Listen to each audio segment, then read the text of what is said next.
Sema Radio Kikao, Radio Kikao, Radio Kikao, Radio Kikao, Radio Kikao. Sauti ya Afrika. Radio Kikao.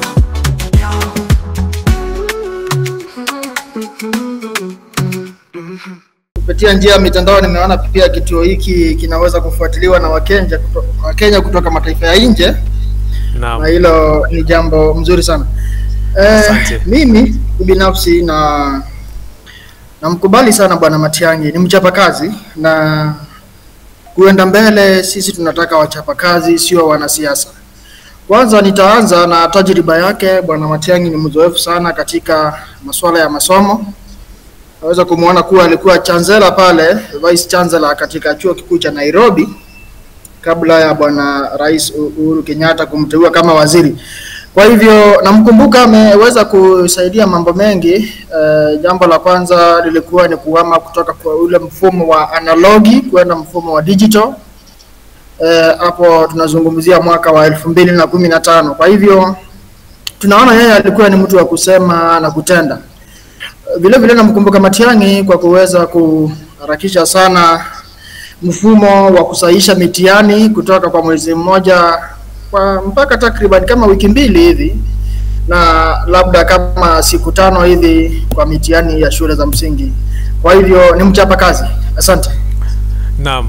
Na pia tukiangalia wakati ambapo Bwana Matiang'i alikuwa waziri katika ile ministry ya ICT, tunaona ya kwamba Bwana Matiang'i alikuwa na mshike na makampuni ya media, wanahabari. Tuliona ya kwamba kampuni kama Standard Media, Nation na pia Citizen ziliweza kufungwa kwa muda.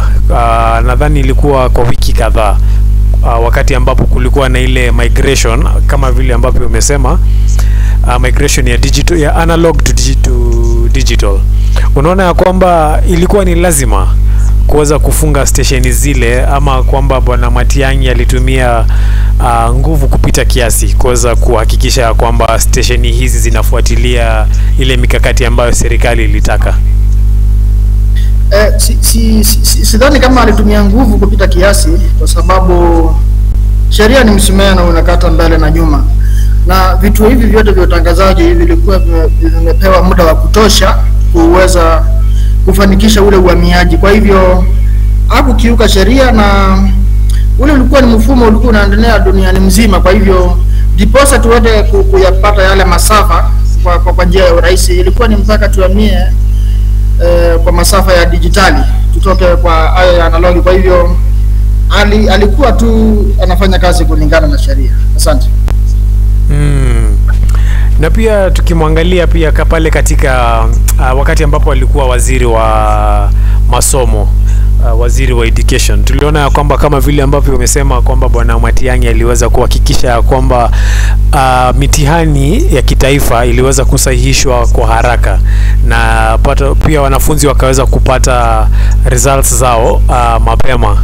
Unadhani ya kwamba kwa sababu tuliona Matiang'i aliweza kuzunguka, alikuwa leo ungemwona Nairobi, kesho ungemwona maeneo ya Isiolo, kesho kuto ungemwona maeneo ya Maralal, akiweza kufuatilia jinsi ambavyo bweni za shule ziko, jinsi ambavyo ofisi za shule zile ziko, na pia wakati wa mitihani. Unadhani ya kwamba Bwana Matiang'i kwa kufanya hivi aliweza kuweka ule kwa kimombo tunaita setting the president, yani aliweka ile president ya kwamba hivi ndivyo kazi ambapo inapaswa kufanywa, ama ilikuwa tu ni PR ambaye alikuwa anacheza? Kwa sababu tunawaelewa ya kwamba Wakenya wanapenda mchezo wa PR sana. Nitatofautiana na wewe kidogo. Niseme kwamba bwana, hii katiba mpya ilikuwa imeelekeza vizuri kuwa mawaziri, baraza la mawaziri litateuliwa, wacha ni waite technocrats, allow me to use that term. Naam. So here we see Mr. Kenyatta bringing on board Dr. Matiang'i straight from the University of Nairobi. So Bwana Matiang'i anaelewa vizuri sana mfumo wa elimu. Kuwa mhadhiri katika chuo kikuu si jambo dogo. Na hapa tunazungumzia chuo kikuu cha Nairobi. Kwa hivyo Bwana Matiang'i alielewa fika kwamba huwezi fanyia kazi kwa ofisi, lazima uzunguke. Nakumbuka iko siku moja alitembelea shule ya upili ya Kadhiani, saa 2 asubuhi alikuwa ashafika pale ambapo hata mwalimu mkuu alishtuka na walimu na wanafunzi. Kwa hivyo he was just setting the record straight that we need to change the modus operandi, we need to change the way we have been doing things in this country, kwa sababu hili taifa ni kubwa sana, na kama waziri ataishi tu pale Nyayo Nairobi ama ofisi yote mahali iko, utajuaje nini kinaendelea kule Kikambala, kule Kipingo, kule Kwale, nini kinaendelea kule Kitui ama wapi? Kwa hivyo waziri lazima azunguke ndipo aelewe ni mahitaji gani wizara yake inahitajika kuwafanyia wananchi kazi. Asante. Naam, nakuelewa. Bwana Alex, ningependa tuangalie pia wakati ambapo Bwana Fred Matiang'i alikuwa waziri wa usalama na waziri wa ndani. Haswa wakati wa COVID-19 tuliweza kuona ya kwamba maafisa wa polisi waliweza kutumia nguvu kupitia kiasi kuhakikisha ya kwamba Wakenya wanafika nyumbani wakati ambapo kwa kimombo tulikuwa tunaita curfew, yani they were to ensure that Kenyans were out of the streets before the curfew hours. Walikuwa na enforce zile curfew rules ambazo Bwana Rais Uhuru Kenyatta na pia Bwana Fred Matiang'i walikuwa wameziweka. Lakini pia tukaona ya kwamba kulikuwa na maafa mengi. Kuna Wakenya zaidi ya 10 ambao walipoteza maisha yao kwenye mikono ya maafisa wa polisi. Tukaona ya kwamba kuna wengine waliweza kuumizwa vibaya sana kwa kutandikwa, na pia kuna wengine ambao walipotea na hadi wa leo hawajaipatikana. Na pale kwenye mitandao vijana haswa vijana wa Gen Z wamejitokeza na kufufua ripoti hizi ya kwamba mpaka wengine wanaenda kutafuta familia za wale watu ambao waliaga dunia na kuzungumza nao.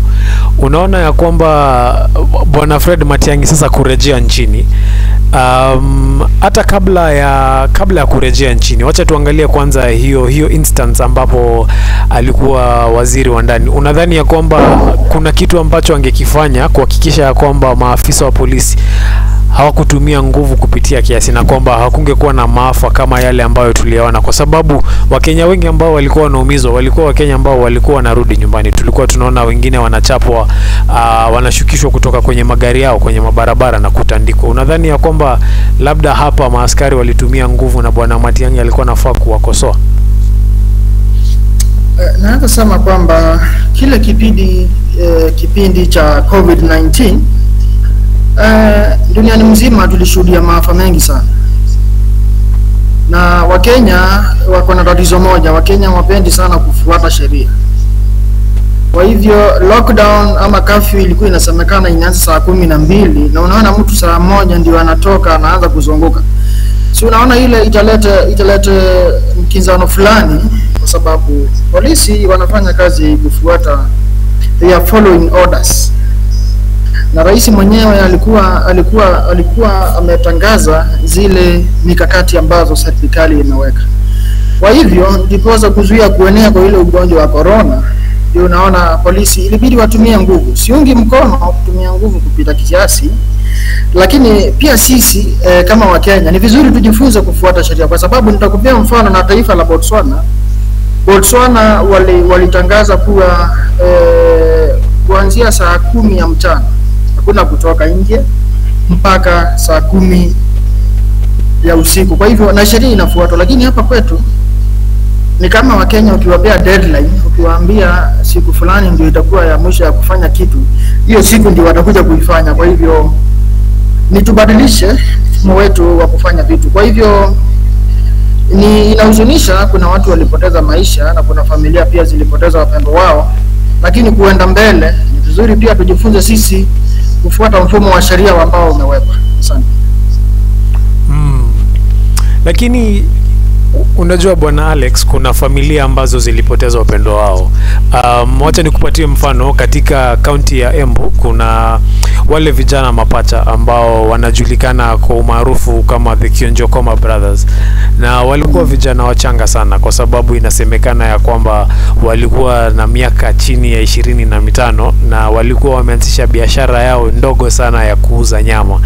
Na wakati ambapo walifumaniwa na maaskari wale, inasemekana walikuwa wanaelekea nyumbani kutoka kufunga biashara yao, na wakati ambapo walipitia eneo la kucheza pool table hapo mtaani kwao, na wakati ambapo maaskari walikuja, waliweza kuwashika na badala ya kuwapeleka kwenye kituo cha polisi kama vile ambavyo katiba inasema, inasemekana ya kwamba vijana hawa waliweza kuchapwa wakiwa na wengine, hawakuwa peke yao, lakini hawa wawili waliweza kuaga dunia. Na baada ya kuaga dunia, maaskari hawa walibeba mili ya hawa vijana wakayapeleka mpaka hospitali kwenye mochari, na wakati ambapo walipeleka mili ile, waliweza kuambia wale attendants wa ile mochari ya kwamba hawa walikuwa wakora ambao tuliwakamata wakipigwa na raia.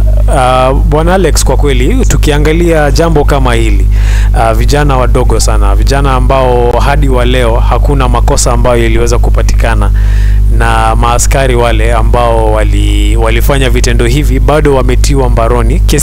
Kesi inaendelea pale kotini. Unadhani ya kwamba kesi kama hii ama visa kama hivi, kwa kweli visa kama hivi vingeweza kuzuiwa kama kwamba kungekuwa na utu, hata kama tunaelewa ya kwamba wakati mwingine wa Kenya ni vichwa ngumu, kama vile ambavyo umesema, wakati mwingine wa Kenya hawapendi kufuatilia sheria jinsi ambavyo inatakikana, lakini pia si kuna ile kutumia nguvu kupita kiasi mpaka kufanya mpaka vijana wadogo wanapoteza maisha yao, ama wewe unaonaje?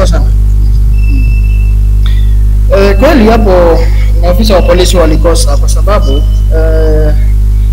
hawakustahili kupigwa ama kuuliwa.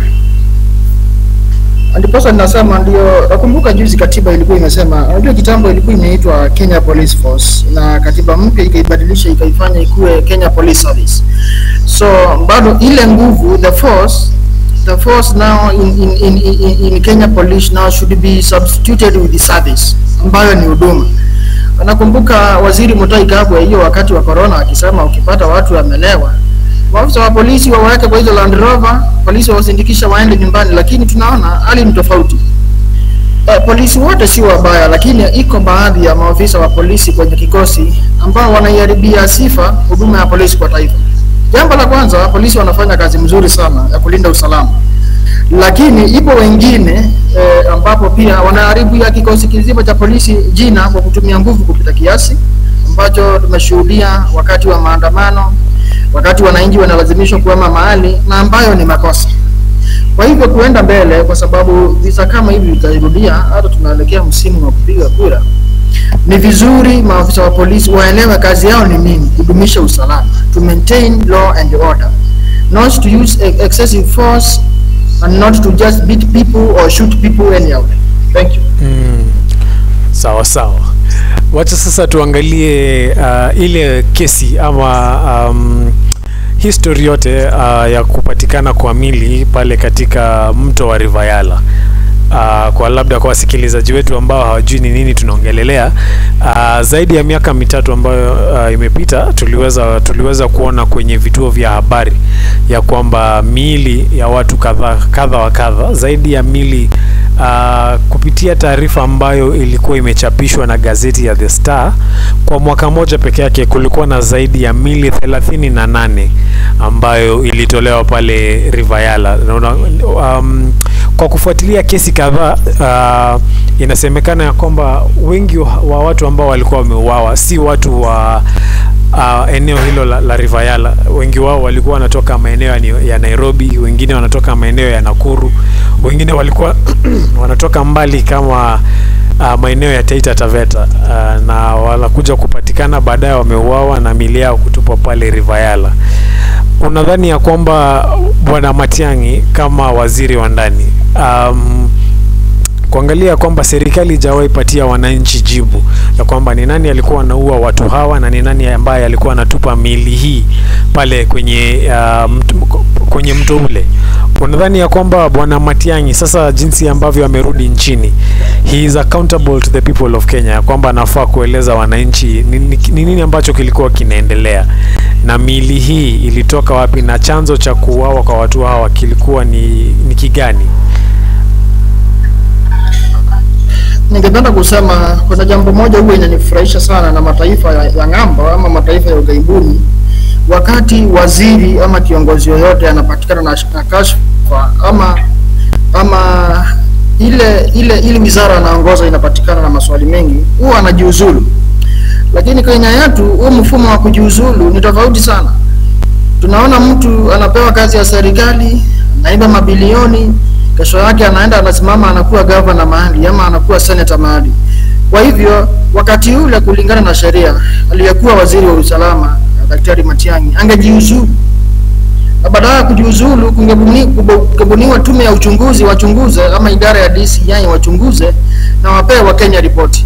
Sasa tunamuuliza mtu maswali ambaye ashatoka kwa ofisi na ile ofisi ishachukuliwa na watu wengine. Kwa hivyo ni kama kuenda kwa shule ya sekondari ama shule ya upili uuliza mwalimu mkuu ni kwa nini hii shule, ama mwalimu ashastaafu unaenda kumuuliza ni kwa nini hii shule haifanye vizuri, na yule mwalimu ashatoka pale. Lakini kusema ukweli, waziri Matiang'i angewajibika na angewaeleza wa Kenya ni nini kilikuwa kinaendelea, nani hao walikuwa wanateka polisi, wanateka wananchi nyara na kuenda kuwatupa kule Rivayana, na ni kwa sababu gani? Kama mtu ako na makosa, mbona asipelekwe kotini au hukumiwe na afungwe kulingana na sheria? Kwa hivyo ako na wajibu wa kueleza wa Kenya ni nini haswa kilitendeka. Asante. Naam, asante. Sasa bwana Alex, acha tuangalie sasa upande mwingine na tuangalie upande wa siasa. Ningependa kabla hata tuanze kuangalia mambo ya 2027, wacha tuanze na mwaka wa 2022, wakati ambapo kulikuwa na kura za urais. Bwana Matiang'i ambaye alikuwa waziri wa ndani alijihusisha sana katika kampeni za muungano wa Azimio la Umoja.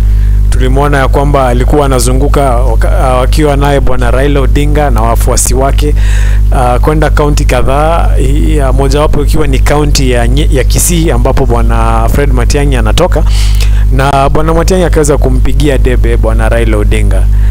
Ingawa bwana Odinga hakushinda, lakini tuliona ya kwamba inaonekana bwana Uhuru Kenyatta alimwaminia sana bwana Matiang'i kuwa mkono wake wa pili na kumweka bwana William Ruto nyuma. Tuliona pia bwana Matiang'i alikuwa anatumwa ziara za nje, kwenda nchi za nje, kwenda kufuatilia ni nini ambacho kinaendelea, kufanya mazungumzo na marais wa nchi zingine, wakati ambapo William Ruto aliwachwa huku kuendeleza kampeni zake. Unadhani ya kwamba labda bwana Matiang'i, kwa sababu alikuwa anajulikana kuwa mchapakazi, kwa kipimo fulani aliweza kumwangusha bwana Odinga kwa kufanya kwamba bwana Raila akaweza kushindwa kura za 2022, ama unaona ya kwamba ilikuwa pia ni sawa kwake kupoteza kura, kwa sababu labda hiyo iliweza kuonyesha ya kwamba IEBC ilikuwa independent? Jambo la kwanza tuelewe, tume ya uchaguzi ya Kenya IEBC ni tume inajisimamia, na waziri Matiang'i naweza sema kura yake ni moja, ingawa alikuwa waziri mwenye nguvu sana katika wizara ya usalama na mambo ya ndani. Lakini ni vizuri kwanza tuelewe makosa ilianzia wapi. Katiba na inasema wazi kwamba mawaziri ama baraza la mawaziri lisijihusishe na siasa. Lakini kutoka kwa serikali iliyopita na hata serikali iliyoko, tunaona sasa mawaziri ndio wamekuwa wanasiasa. Tukumbuke tulibadilisha mfumo wa kuwateua mawaziri kutoka kwa wabunge. Hapa tunaandanisha sawa? Naam, tuko pamoja. Kwa hivyo katiba inasema wachaguliwe kama ni wizara ya elimu, ichaguliwe mtu hapa na uzoefu kwa masuala ya elimu. Kama ni wizara ya mambo ya usalama wa ndani, ichaguliwe mtu maybe kama mfano mtu ambaye alikuwa mkubwa kwenye kitengo cha polisi. Lakini wanasiasa ama serikali ambazo zimepita zimewachagua wanasiasa kuwa mawaziri. Kwa hivyo Matiang'i alifanya makosa kujijia na siasa, na hakuwa yeye peke yake, hata wale mawaziri wengine. lakini ni vizuri tuheshimu katiba. Waziri afanye kazi yake, miaka 5 ikiisha, serikali yake ikirudi ni sawa, isiporudi ni sawa. Bora watu wawajibike na tufuate sheria. Asante. Naam. Na pia tukisisitiza hizo kura za 2022, kabla ya siku hiyo ama kabla ya mwaka huo wa kura, tunaona ya kwamba mwaka wa 2017 bwana Raila Odinga ambaye ndiye amekuwa kiongozi wa upinzani kwa miaka mingi sana, bwana Odinga aliweza kusema ya kwamba bwana Matiang'i aliwaua wafuasi wa upinzani wengi sana, haswa kwenye maandamano ya upinzani. Lakini sasa tunaona ya kwamba kufika kura za 2022 bwana Raila Odinga amemweka bwana Matiang'i kando yake na kwenda mpaka kumuita bwana Matiang'i ya kwamba huyu ni kama kijana wangu. Unadhani ya kwamba kwa sasa tukimwona bwana Raila Odinga kuungana mkono na bwana William Ruto na kurejea kwake bwana Matiang'i, unadhani ya kwamba bwana Odinga ataweza kulegeza kamba na kumrudia bwana Matiang'i na kufanya kazi pamoja, ama sasa ni all systems go ya kwamba bwana Raila labda macho yake ameiweka pali pengine na yeye ameenda, kila mtu ajipange? Kusema ukweli, nitarudia, ushawizi wa kisiasa wa bwana Raila Odinga umerudi chini. Tumeona juzi karibu apigwe mawe na vijana kwenye mkutano uliokuwa kwa Kisii kwa sababu alisema bwana Matiang'i atoshe mboga. Ni vizuri tuelewe, I think Raila Odinga as exhausted his usefulness in the Kenyan politics. Angebaki kuwa na ushawishi wakati alikosa kiti cha AU, angerudi na kuungana na wananchi kuendelea kutetea wananchi. Lakini baada ya kutoka AU tunamuona alikuja akaingia mzima kwenye serikali ambaye mpaka leo anakana yuko ndani. Akona mawaziri wane pale lakini anasema yuko ndani ya serikali. Sasa jambo hili linazidi kuwatanganya Wakenya sana.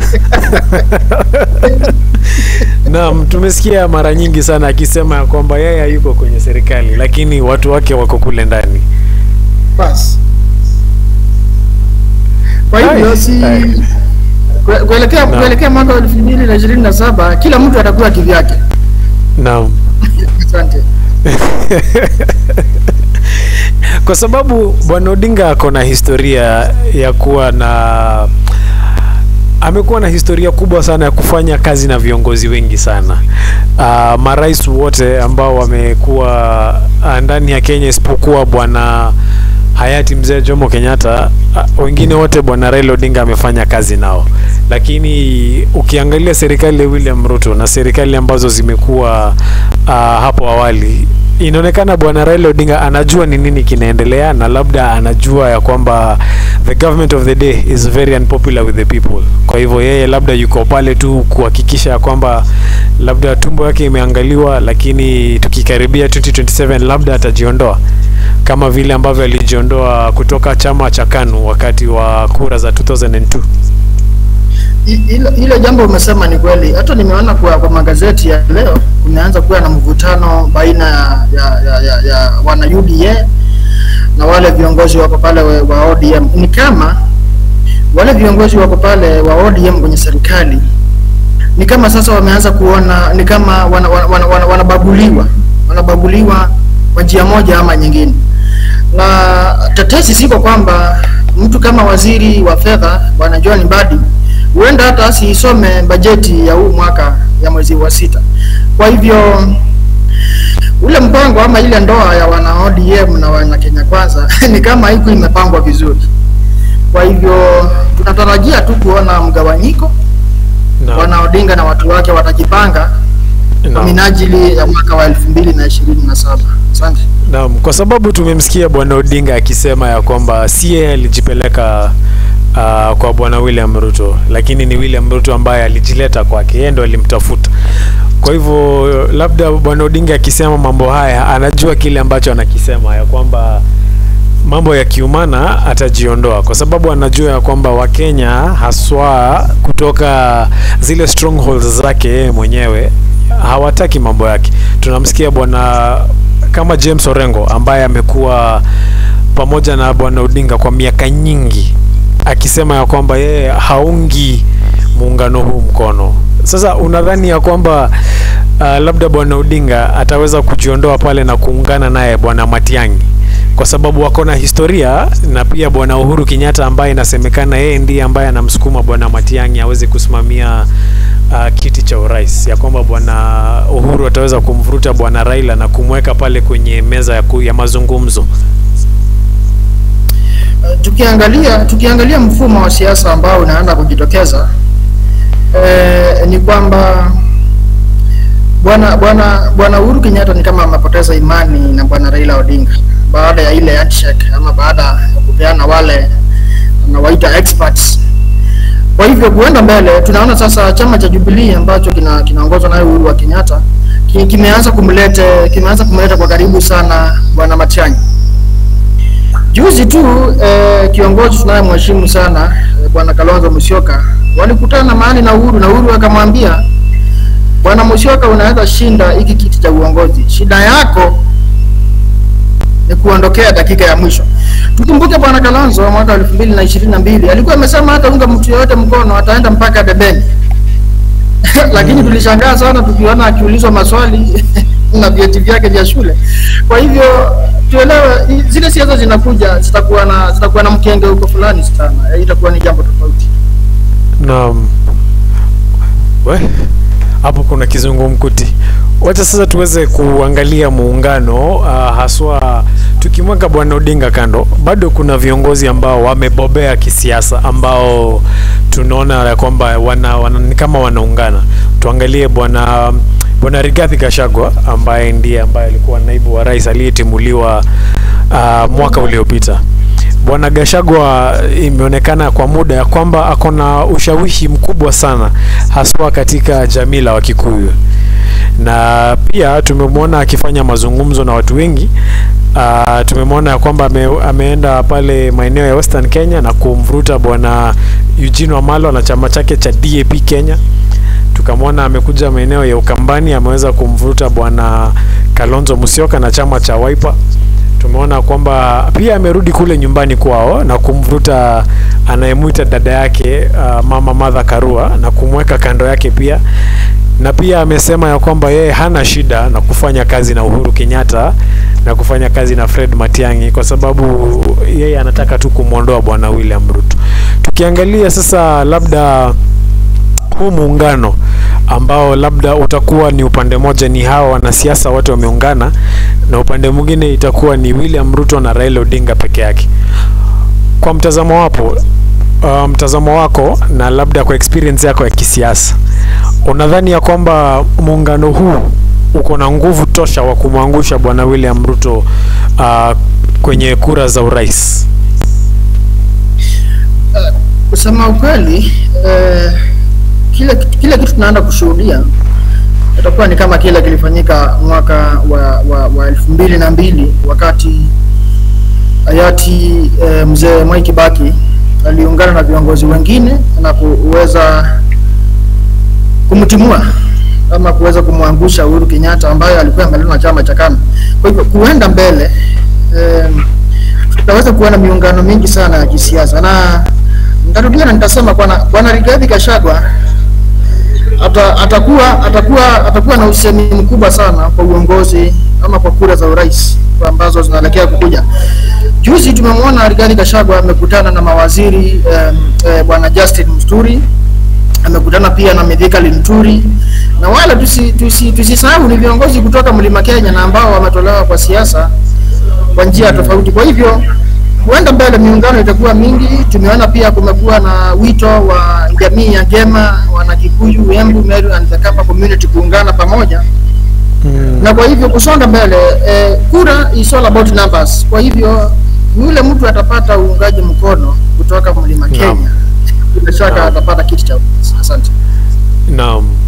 Na pia tuangalie pia kuna vijana wa Gen Z ambao wameonyesha kwamba wanaelewa siasa sana, na vijana hawa ndio ambao walimlazimisha bwana William Ruto kumwenda kumtafuta bwana Raila Odinga kwa sababu ya maandamano ya mwaka uliopita. Unadhani ya kwamba kwa sababu vijana wa Gen Z wengi wao tuseme tu vijana wa Gen Z hawana chama, bado hawana chama, kwa sababu zile chama ambazo tunaziona ni chama ambazo zimekuwa kwa zaidi ya miaka 10.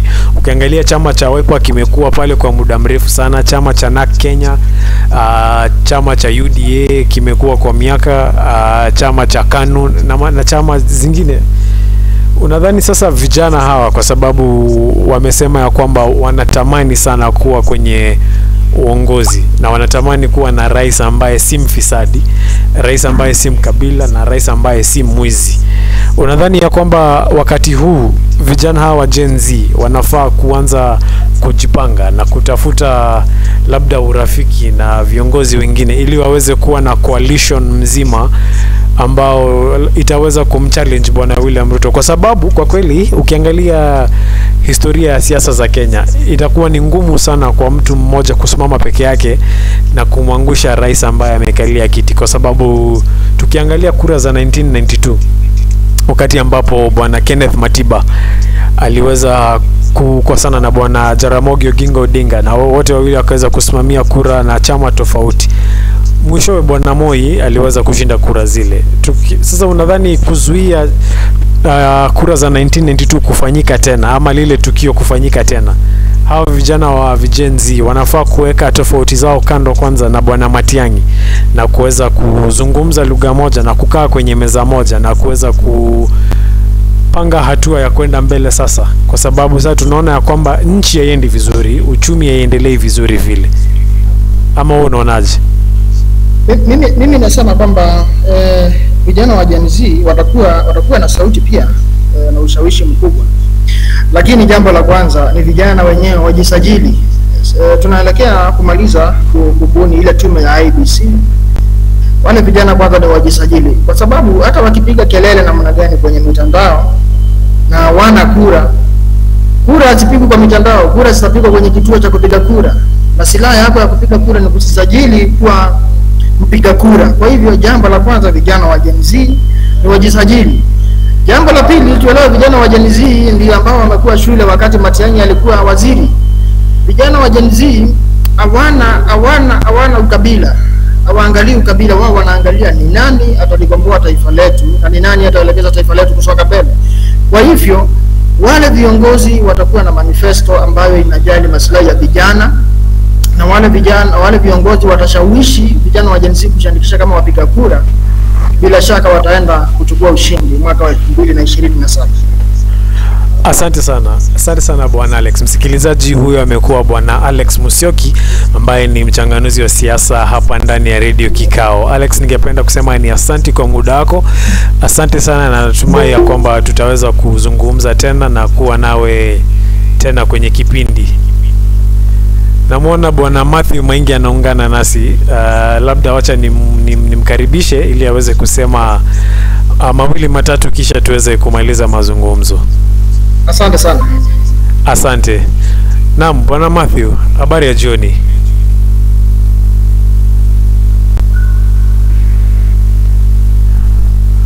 Bwana Matthew, sijui kama unanipata.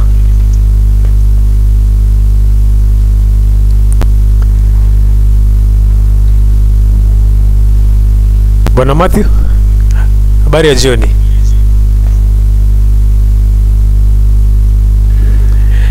Naam, ni kama bwana Matthew yuko na shida ya mitandao.